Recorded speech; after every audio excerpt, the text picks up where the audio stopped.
بت کا پجاری تھا 40 سال سے، کہتا تھا یا صنم یا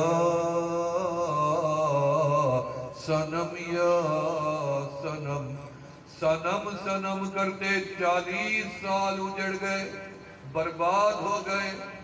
نیند کی حالت میں میرے پیارے اللہ کا نام زبان سے نکلا اور نکل گیا یا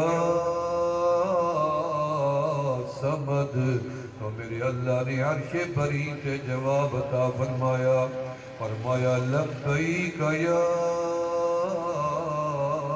عابدی۔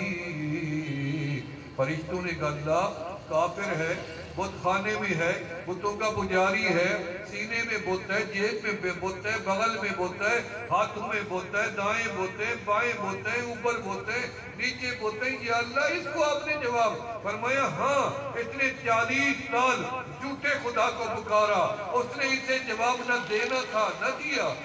رب چاہتے تو جواب دے سکتے تھے، یہ دے سکتے تھے نا، پتھر کے خدا رب چاہتے جواب دے سکتے لیکن نہیں دیا۔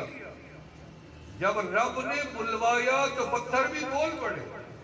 جب ابو جہل پتھر لے کے آیا اور کہنے لگا اگر یہ کلمہ پڑھے تو میں کلمہ پڑھ لوں گا، آمنہ کے لال نے اشارہ کیا، بول، پتھر بولا اور کہنے لگا اشہد ان لا الہ الا اللہ واشہد انک محمد رسول اللہ۔ ابو جہل نے پتھر پھینک دیا۔ اس نے کہا میں سمجھتا تھا آپ کا جادو انسانوں پہ چلتا ہے، پتھروں پہ چل گیا۔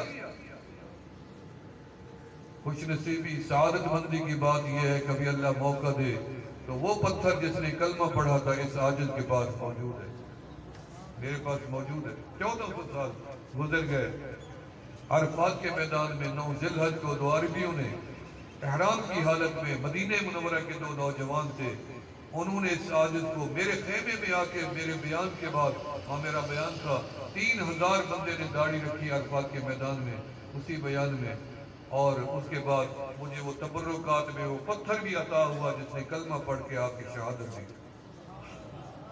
یہ میری خوش نصیبی تھی۔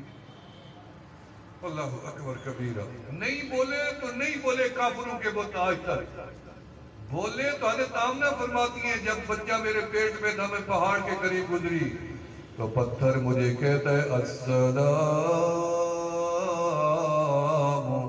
علیک یا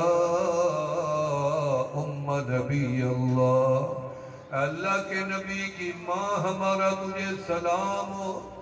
کمری والا فرماتے ہیں مجھے بھی پتھر سلام کرتے تھے اور کہتے تھے السلام علیکہ یا نبی اللہ۔ نہیں بولے، نیشہ پور میں 40 سال بتوں کو پکارا اور کہنے لگا یا صنم یا صنم، 40 سال کہتے کہتے نیند میں میرے پیارے سچے اللہ کا نام نکلا اور نکل گیا یا سمد۔ رب ذوالجلال نے جواب عطا فرما دیا، فرمایا لبیک